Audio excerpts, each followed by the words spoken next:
الحمد لله والصلاة والسلام على رسول الله وعلى آله وصحبه ومن والاه أما بعد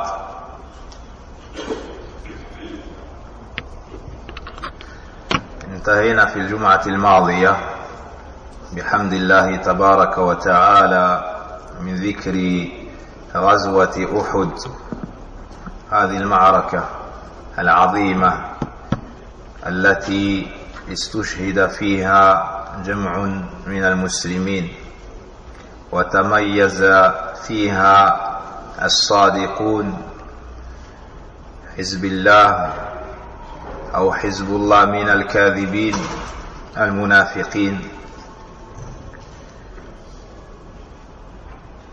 وظهر فيها شجاعة النبي صلى الله عليه وسلم والصحابة وصبرهم على الأذى. La semaine passée, nous avons fini de citer et d'évoquer la bataille de Uhud, cette grande bataille durant laquelle le courage du prophète sallallahu alayhi wa sallam, sa noblesse, son endurance et sa grande capacité à supporter la difficulté fut avérée. Et la noblesse des Sahaba, leur courage et leur endurance et leur dévouement dans le secours du prophète sallallahu alayhi wa sallam et de sa religion. Au retour de la bataille de Uhud, سمع النبي صلى الله عليه وسلم بكاء نساء الأنصار ممن استشهد في غزوة أحد يبكين على أزواجهن، فقال صلى الله عليه وسلم: ولكن حمزة لا بواكي له. وعندما استيقظ من نومه وجد النساء أو سمع بكاءهن وندبهن بحمزة رضي الله عنه. Au retour de la bataille de Uhud, le prophète sallallahu alayhi wa sallam a entendu les pleurs des femmes des Ansar qui sont décédés lors de la bataille de Uhud. Puis il a dit sallallahu alayhi wa sallam: mais pour Hamza, il n'y a pas de femme qui pleure. Et lorsqu'il s'est réveillé, il a trouvé qu'elle pleurait Hamza et qu'elle le mentionnait. Rawahu Ahmed. Et cela était avant l'interdiction des lamentations. Cela était avant l'interdiction des lamentations. Plus tard, Allah subhanahu wa ta'ala a interdit les lamentations. Et sur cette bataille a été révélé par Allah subhanahu wa ta'ala dans sourate Ali Imran 80 versets. 80 versets ou bien 85 versets. Du verset 131 environ jusqu'à compléter 85 versets.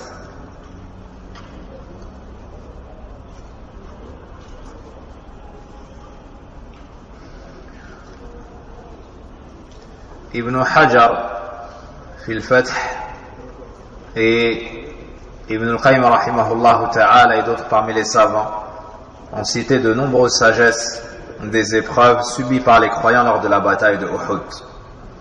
Nous allons mentionner certaines. La première, تعريف المؤمنين بسوء عاقبة المعصية والفشل والنزاع. La première leçon à tirer de la bataille de Uhud est qu'on enseigne aux croyants la mauvaise finalité de la désobéissance. La mauvaise finalité de la désobéissance et de la divergence. On fait référence ici à ceux qui sont descendus du mont alors que le prophète sallallahu alayhi wa sallam leur avait dit de ne pas bouger de leur position. De ne pas bouger de leur position. Lorsqu'ils sont descendus, il y a eu de nombreuses répercussions, comme le décès de beaucoup de compagnons, comme les blessures du prophète sallallahu alayhi wa sallam et d'autres. ولقد صدقكم الله وعده إذ تحسونهم بإذنه حتى إذا فشلتم وتنازعتم في الأمر وعصيتم من بعد ما أراكم ما تحبون منكم من يريد الدنيا ومنكم من يريد الآخرة ثم صرفكم عنهم وليبتليكم ولقد عفا عنكم والله ذو فضل على المؤمنين. Dans Sourate Ali Imran, verset 152, Allah Azza wa Jal fait référence à cette sagesse et d'autres, que la désobéissance a de nombreuses répercussions. La désobéissance a de nombreuses répercussions comme la division et la faiblesse. À la suite de cela, les croyants étaient sur leur garde quant au fait de s'éloigner pleinement des causes de la faiblesse, de la défaite et de la division. Donc il y a en cela de grandes leçons. Les effets des péchés. Wallah al-musta'an. La deuxième sagesse qu'on cite ici, hikmatullah ta'ala fi rusulihi alayhim as-salatu was-salam wa atba'ihim an takunu al-ghaliba lil mu'minina tara wa li ghayrihim tara.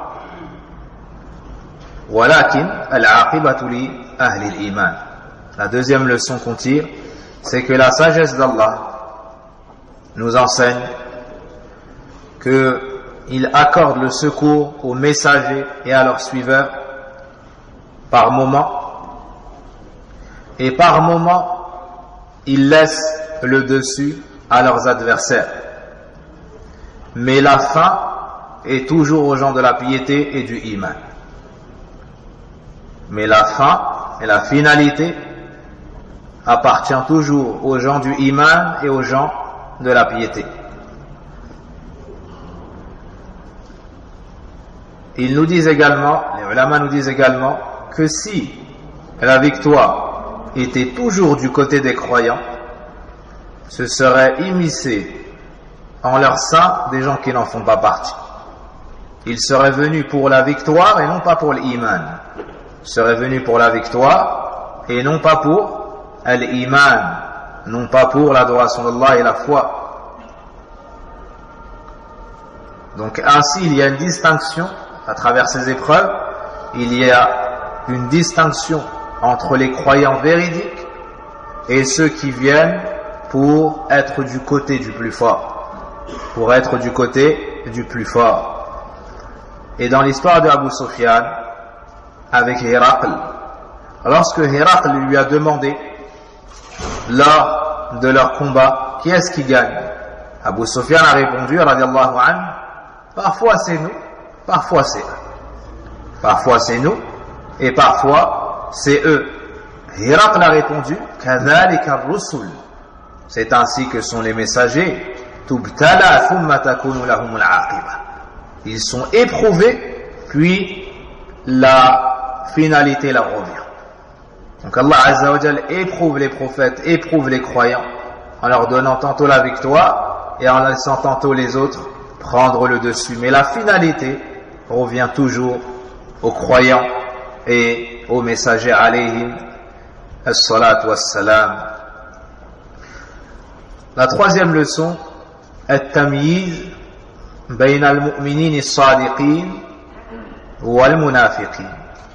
بهذه الابتلاءات يحصل التميز بين الأهل الحق الصادقين ظاهرا وباطنا والمبطلين الذين أظهروا الإيمان وأخفوا الكفر. La troisième leçon à citer est la distinction qui se réalise au sein des croyants entre les croyants véridiques, ceux qui ont l'iman intérieurement, extérieurement, de ceux qu'on appelle al-munafiqun, les hypocrites, qui montrent en apparence l'iman, mais qui cachent en leur intérieur le contraire. Et cela particulièrement suite à la bataille de Badr.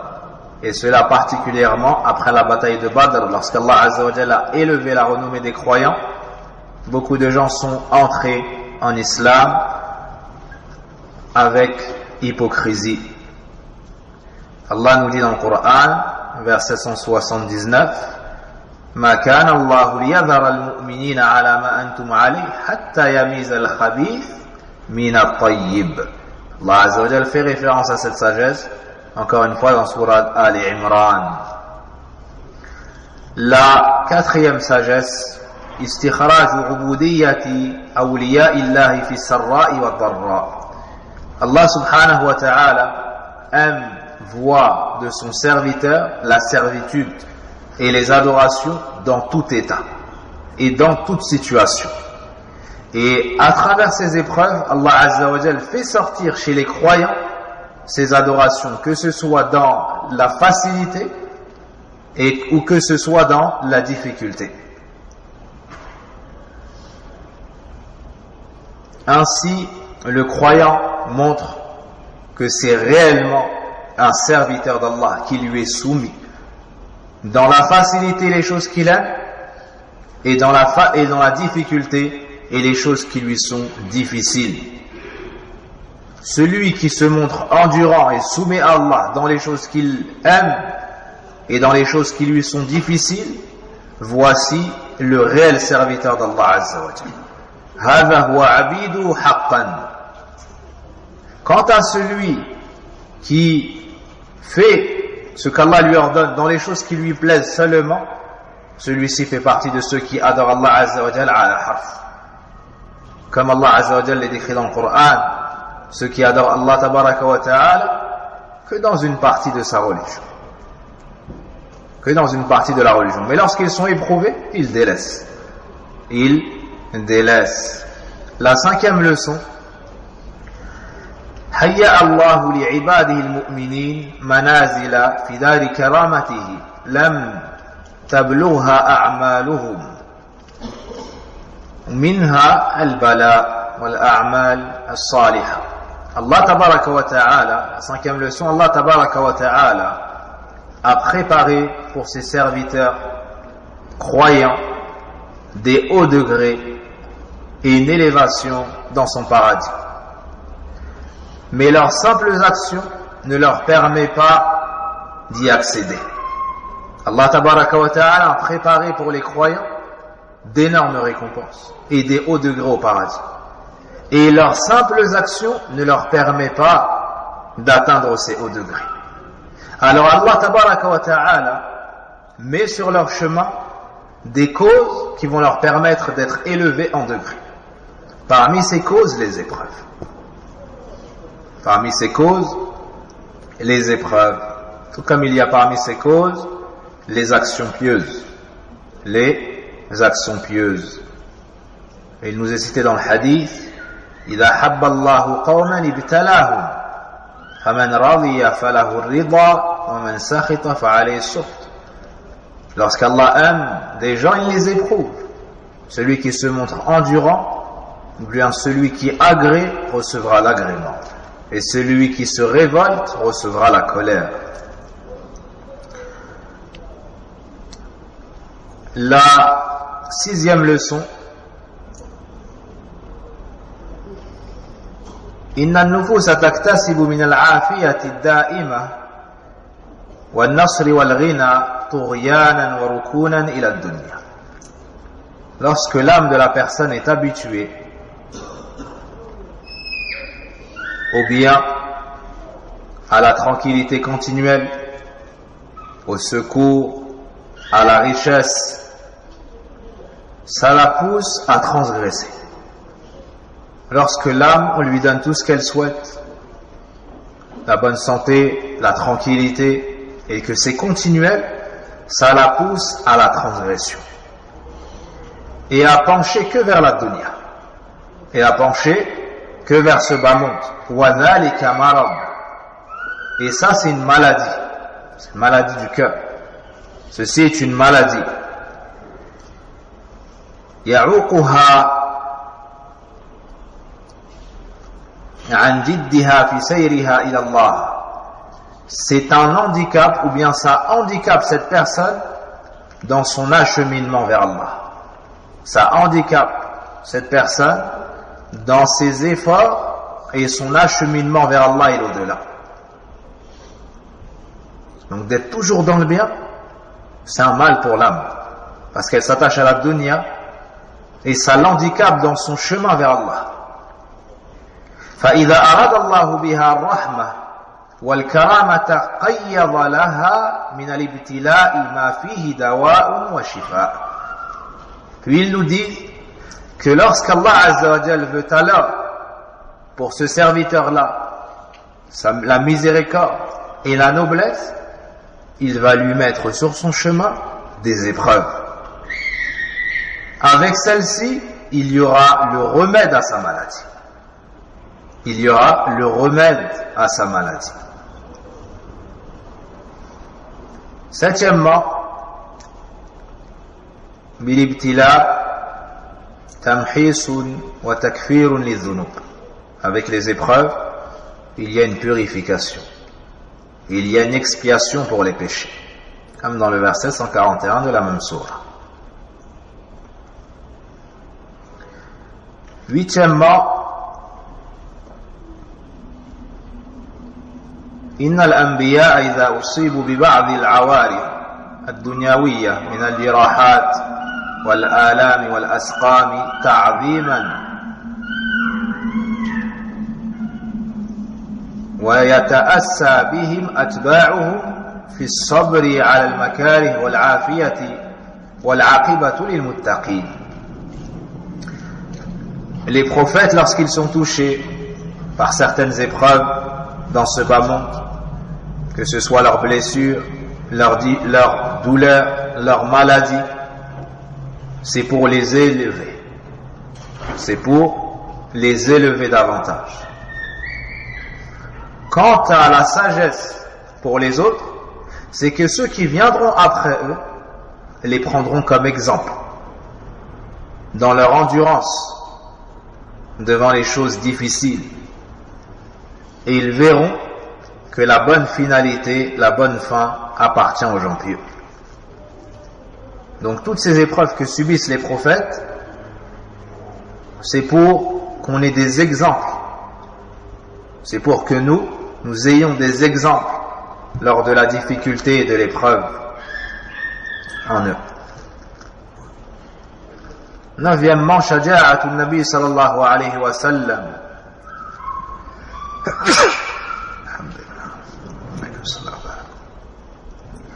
Le courage du prophète sallallahu alayhi wa sallam, bimusharakatihi ma'an nas, wa tawadu'uhu, wa sabruhu. Ici on voit le courage, l'endurance et la force du prophète sallallahu alayhi wa sallam du fait qu'il participe avec les gens et il s'associe aux gens dans tout ça.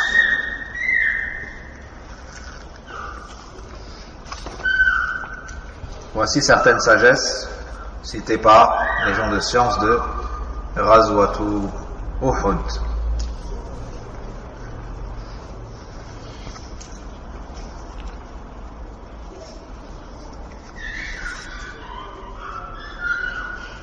Une question qui est souvent posée: est-ce que on attribue la victoire dans Ghazwat Uhud à Quraysh ou non? Non. Quraysh n'ont pas gagné la bataille de Uhud. Quraysh n'ont pas gagné la bataille de Uhud.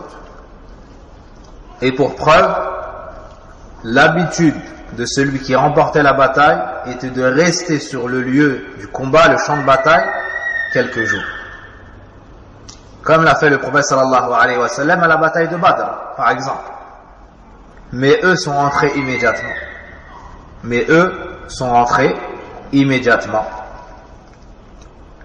Et pour preuve, ils se sont dit mutuellement: vous n'avez rien fait. Leurs grands sont toujours en vie. Et ils se sont motivés mutuellement à revenir attaquer les croyants. C'est pour cela qu'après Ghazwat Uhud, il y a eu Ghazwatu Hamrat al-Asad.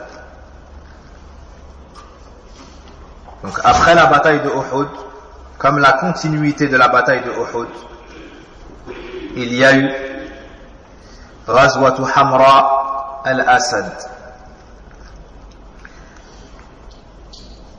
Et cela le lendemain de la bataille de Uhud.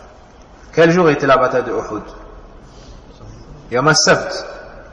Donc le dimanche, le prophète sallallahu alayhi wa sallam a réuni les croyants, lesquels? Que ceux qui ont participé à la bataille de Uhud.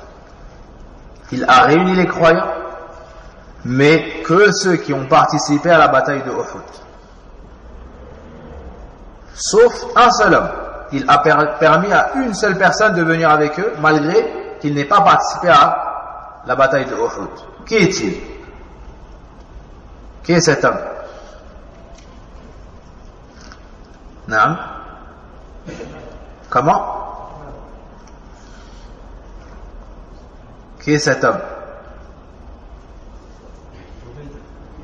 C'est un homme qui était très pieux envers son père et qui préservait les recommandations de son père à un point tel que ça a affecté son choix dans son mariage.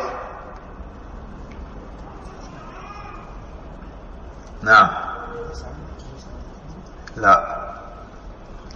On continue, Inch'Allah, vous me donnerez la réponse. Pourquoi cette bataille a été appelée, ou bien pourquoi cette Ghazwa a été appelée Hamra al-Asad? Car, ça fait référence à une montagne. Nisbatan ila Jabal, qui est non loin de Dhul Hulayfa, le miqat en sortant de Al-Madina, en direction de Mecca. Les associateurs qui étaient à Mecca se sont dit mutuellement: vous n'avez rien fait. Vous n'avez pas remporté comme il se devait le combat, et leurs grands sont toujours en vie. Donc ils se sont motivés mutuellement afin de repartir, trouver les croyants et en finir avec eux. Lorsque cela est parvenu au prophète sallallahu alayhi wa sallam, il a réuni tous les gens de la bataille de Uhud et a dit sallallahu alayhi wa sallam: la yakhruj ma'ana illa man kana bi Uhud. Et il leur a dit: personne ne sortira avec nous si ce n'est ceux qui étaient présents à la bataille de Uhud. Et c'était quand? C'était le lendemain de la bataille de Uhud. Ils sont encore avec leurs blessures et leur douleur. Et le but était de faire apparaître la force, l'endurance et la détermination des croyants. Aussi, le fait de faire entrer la crainte chez Quraysh. Le fait de faire entrer la crainte chez Quraysh. Et on voit ici clairement la place de Sahaba, leur courage, leur endurance et leur capacité à surmonter toutes ces difficultés. Alors qu'ils sortent de la bataille la veille, Allah tabaraka wa ta'ala les a cités dans le Coran, ceux qui ont répondu à l'appel d'Allah et de son messager sallallahu alayhi wa sallam: الذين استجابوا لله والرسول من بعد ما أصابهم القرح للذين أحسنوا منهم واتقوا أجر عظيم. qu'Allah Azza wa Jalla a fait leurs éloges dans le Coran alors qu'ils revenaient de la bataille de Uhud et qu'ils avaient encore leurs blessures. Ils ont répondu à l'appel d'Allah et du messager sallallahu alayhi wa sallam. Donc cette Ghazwa est comme la continuité, la finalité de Uhud. Donc on voit ici que Quraysh n'ont pas eu une victoire à la bataille de Uhud en réalité. Donc le prophète sallallahu alayhi wa sallam n'a permis à personne de ceux qui n'avaient pas participé à la bataille de Uhud de participer à cette bataille, sauf une personne. Sauf une personne. Ça commence par un djinn. Naam. Jabir ibn Abdillah. Jabir ibn Abdillah radiyallahu anhuma. Jabir ibn Abdillah n'a pas participé à la bataille de Uhud. Pourquoi cela? Son père Abdullah istakhlafahu fi ri'ayati banati. Sab'u banat qil 10. Abdullah, le père de Jabir, avait ordonné à Jabir de ne pas venir à la bataille de Uhud. Pourquoi? Parce qu'il avait 7 ou 10 filles, comme c'est venu dans une autre version. Il avait 7 filles, dans une autre version 10 filles. Alors il a dit à Jabir de rester auprès d'elle pour s'en occuper. Il a dit à Jabir de rester auprès d'elle pour s'en occuper. Et Jabir ibn Abdullah radiallahu anhu a fait cela de la meilleure façon. Son père, Abdullah, est décédé dans la bataille de Uhud radiallahu anhu. Alors, lors de Ghazwat Hamra al-Asad, le prophète sallallahu alayhi wa sallam a permis à Jabir de venir, car rien ne l'avait empêché de participer à la bataille de Uhud, si ce n'est la préservation de la recommandation de son père. Si ce n'est la préservation de la recommandation de son père.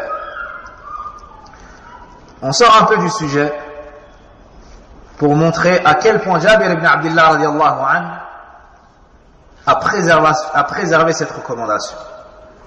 Si son père est décédé à la bataille de Uhud, qu'en est-il de ces filles-là? Elles ont pris un statut particulier en islam. C'est qu'elles sont yatimat, sont devenues orphelines. Subhanallah. 7 filles ou 10. Et Jabir ibn Abdullah, c'est lui qui s'en occupe. Et lui, il faisait partie des jeunes. Allah subhanahu wa ta'ala, lorsque les parents sont pieux, il préserve les enfants. Du vivant ou après la mort des parents, Allah azza wa jalla les préserve. Allah azza wa jalla les préserve. Comme il a préservé le trésor dans l'histoire de Moussa al-Khadir des 2 enfants. Naam, lorsque al-Khadir a remis le mur. Naam, cette histoire vous est connue. Et ici, Jabir ibn Abdullah, par la suite Allah azza wa jalla lui a facilité. Et un jour le prophète alayhi salatu wassalam l'a croisé et il lui a dit, ils ont parlé de mariage, il lui a dit tazawwajd, ou bien elle a vu sur lui des signes qu'il s'était marié et il lui a dit tazawwajd, tu t'es marié? Il a répondu oui. Et il lui a dit bikran am thayyiba, est-ce que tu t'es marié avec une jeune fille qui n'a jamais été mariée ou une femme qui a déjà été mariée? Et il lui a dit bal thayyiba, il lui a dit je me suis marié avec une femme qui a déjà été mariée. Alors le prophète sallallahu alayhi wa sallam lui a dit halla bikra, pourquoi ne t'es-tu pas marié avec une jeune fille qui n'a jamais été mariée? Naam, tula'ibuha wa tula'ibuk. Naam,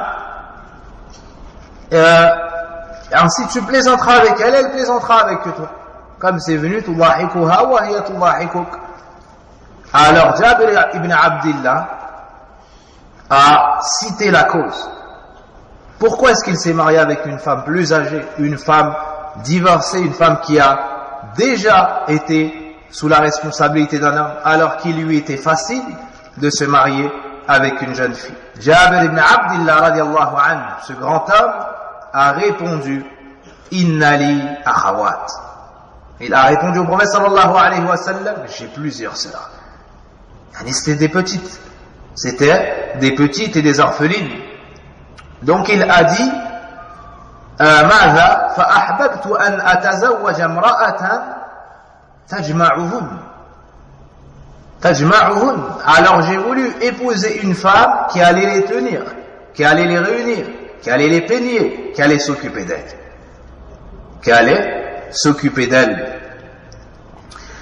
وكرهت أن أتزوج مثلهن فلا تؤدبهن. Et j'ai redouté le fait de me marier une fille qui allait être jeune, ainsi elle n'allait pas pouvoir les tenir, ni les éduquer, ni s'occuper d'elles. Alors, ici il a montré au prophète sallallahu alayhi wa sallam pourquoi est-ce qu'il a fait ce choix. Et en réalité, il n'a cessé de préserver la wasiya de son père, de son vivant, le fait de prendre soin de ses filles. Le fait de prendre soin de ses filles, radiyallahu anhu wa anhuma. Donc, ils sont partis ce dimanche à Hamrat al-Asad et arrivés à cet endroit-là, c'est une montagne, il y a un parmi cet endroit est à environ 80 km de Médine. Cet endroit est environ à 80 km de Al-Madina. Ils ont rencontré un homme qui a embrassé l'islam. Il se nomme Ma'bad. Il se nomme Ma'bad ibn Abi Ma'bad al-Khuza'i. Cet homme-là s'est converti à l'islam. Le prophète sallallahu alayhi wa sallam l'a donc envoyé voir Abu Sufyan afin qu'il le trompe et lui fasse rebrousser chemin.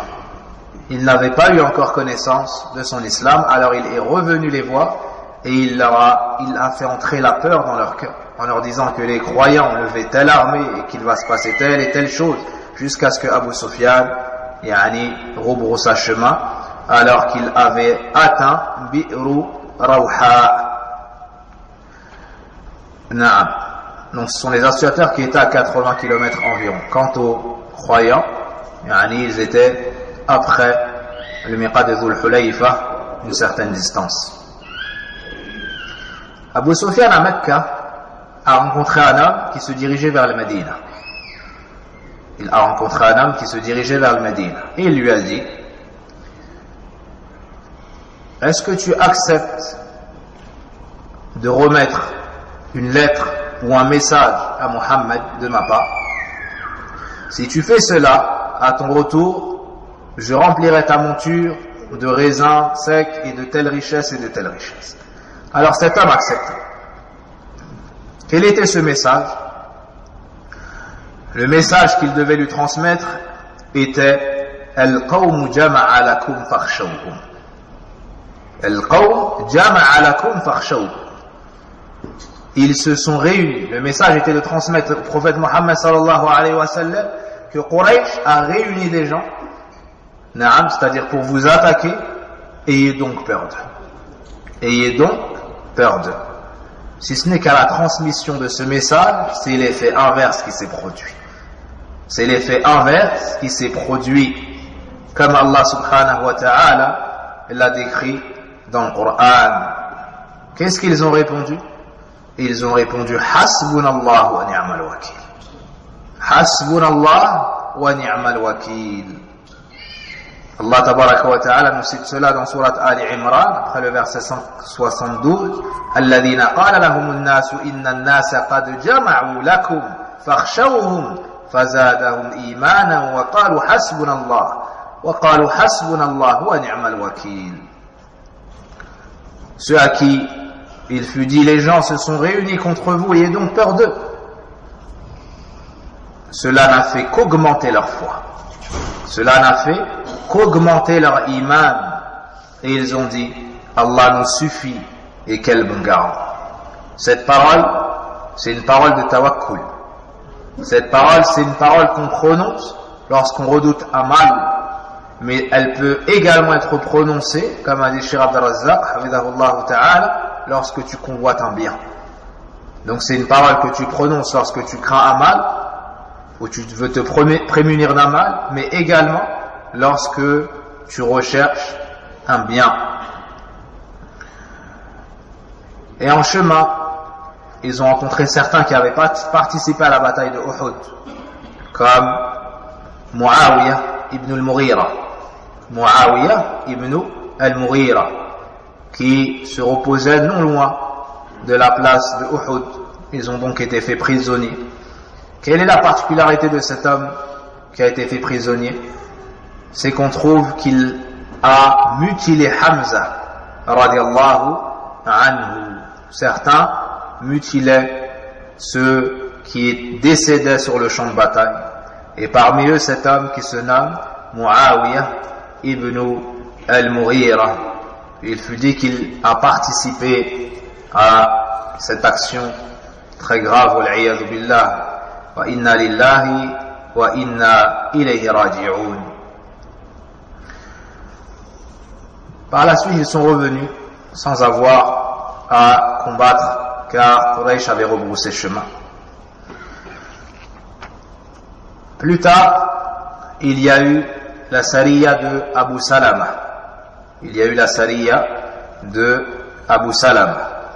Les informations se sont multipliées et sont parvenus au prophète sallallahu alayhi wa sallam quant au fait que certains parmi les Bédouins et certaines tribus avoisinantes de Médina et d'autres plus éloignées pensaient à attaquer les croyants de Médina, particulièrement des suites de la bataille de Uhud et des blessures des croyants. Donc les gens convoitaient Al-Médina. Alors le prophète sallallahu alayhi wa sallam devait agir avec stratégie. Il a donc envoyé Abu Salama ibn Abd al-Asad, qui était l'époux de qui? Abu Salama, c'était l'époux de qui? De Salama, qui fut par la suite l'épouse de qui? Du prophète sallallahu alayhi wa sallam. Salama, sa qissa est ajiba. Et comment Allah Azza wa Jal l'a élevé par des causes très éprouvantes. Fa inna ma'al usri yusra, inna ma'al usri yusra. Il y a certes avec chaque difficulté de facilité.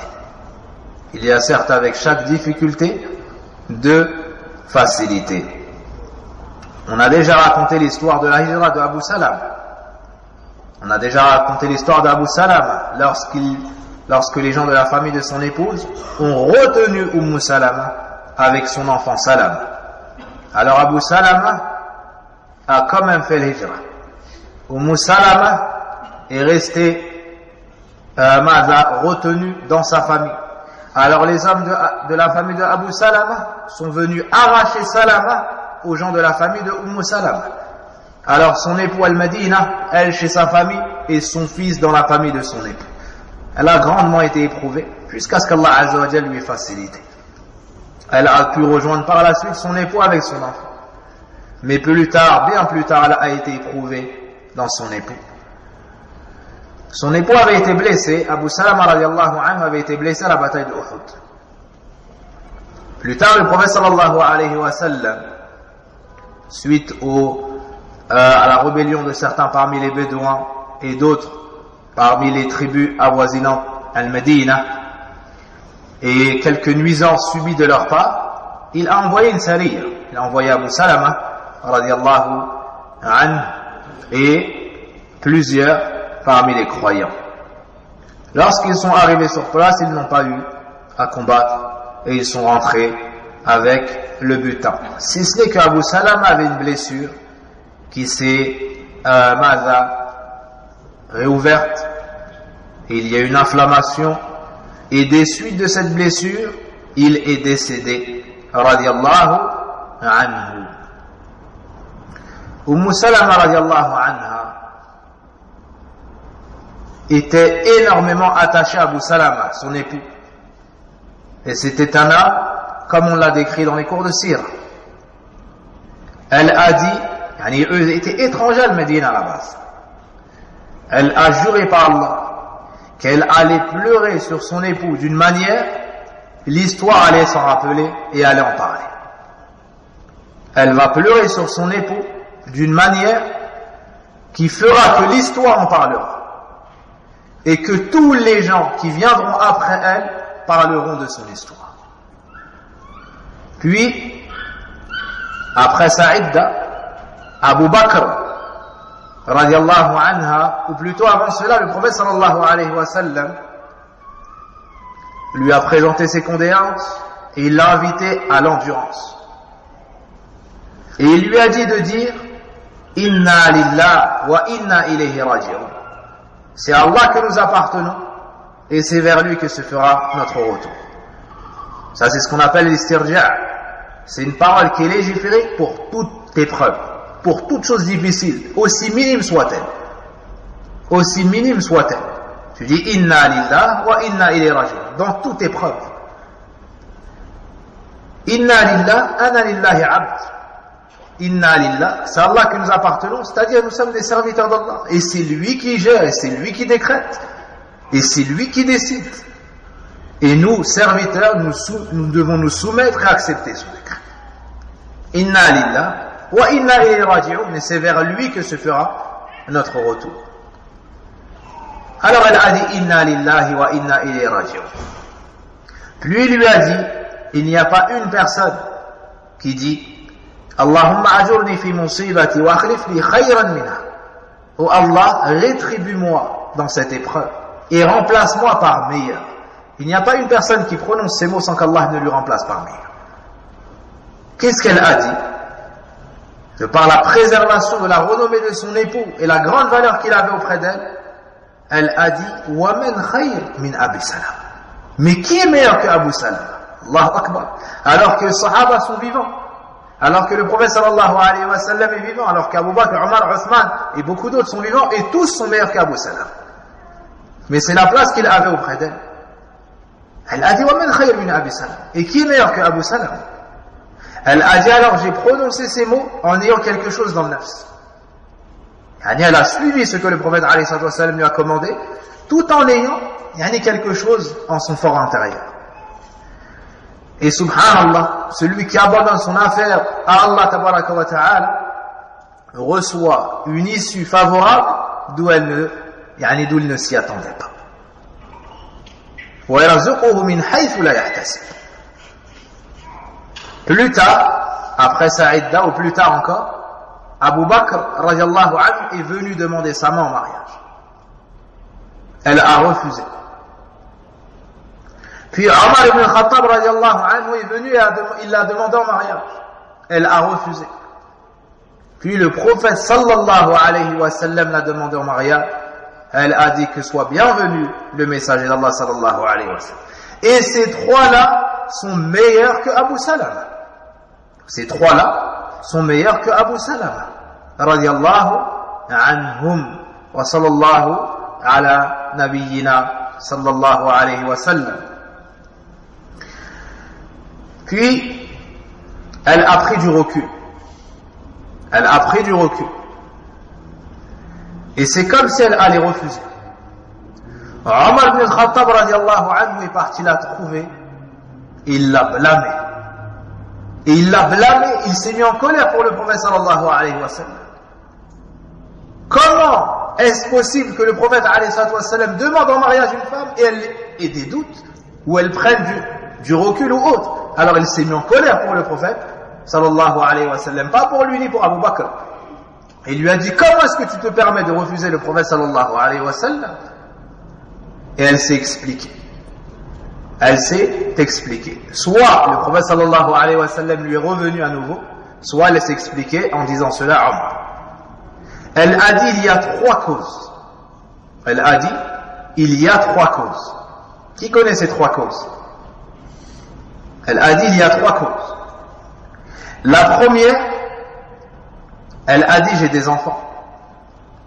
La première, elle a dit j'ai des enfants. La deuxième,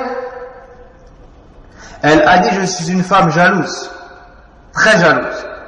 Et le prophète sallallahu alayhi wa sallam avait déjà 3 ou 4 parmi ses épouses. Il avait Aïcha radiallahu anha, Saouda et Hafsa, au minimum, si mes souvenirs sont bons.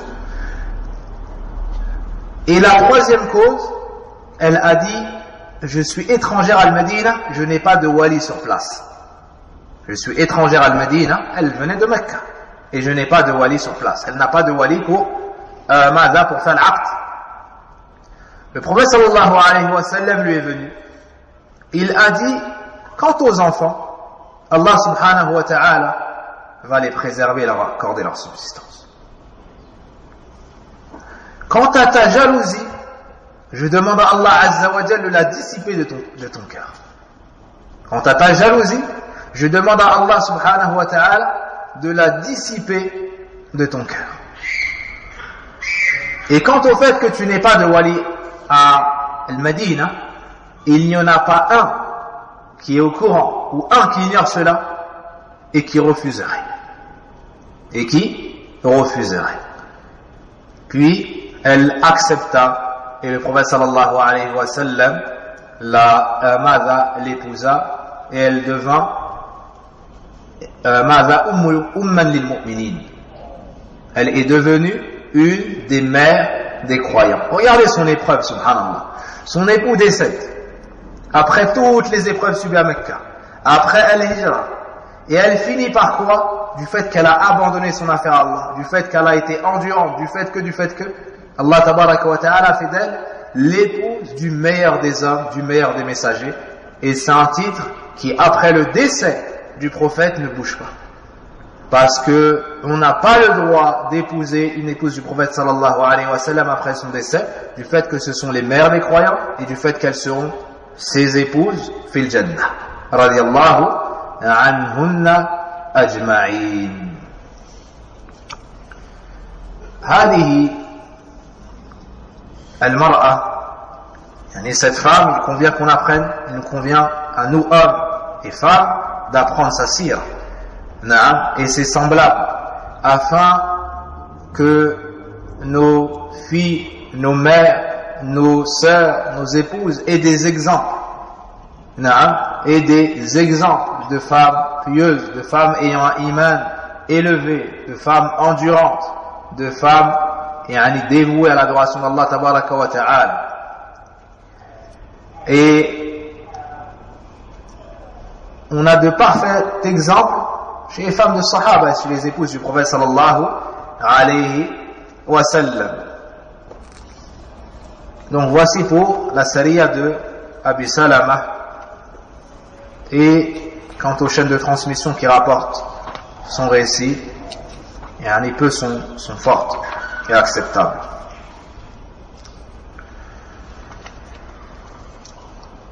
Concernant les femmes des Ansar et des compagnons, les ulama nous ont rapporté au retour de la bataille de Uhud quel a été leur comportement.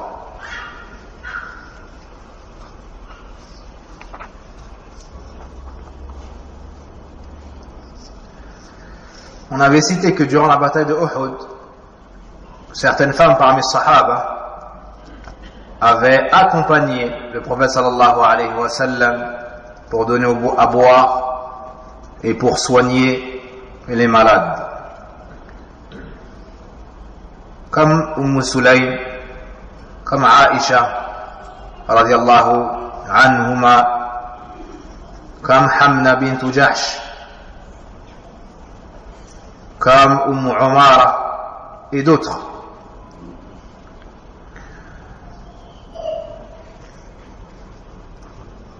Et lors du retour du combat, plusieurs parmi leurs pères, leurs frères, leurs époux, leurs fils étaient décédés. Quel fut leur comportement et comment est-ce qu'elles ont accueilli cette lourde épreuve?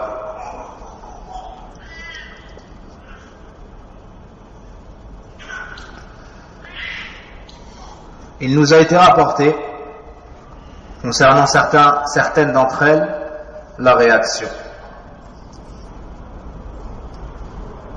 Parmi elles, on trouve une femme de Bani Dinar. Elle se nomme Samira, ou plutôt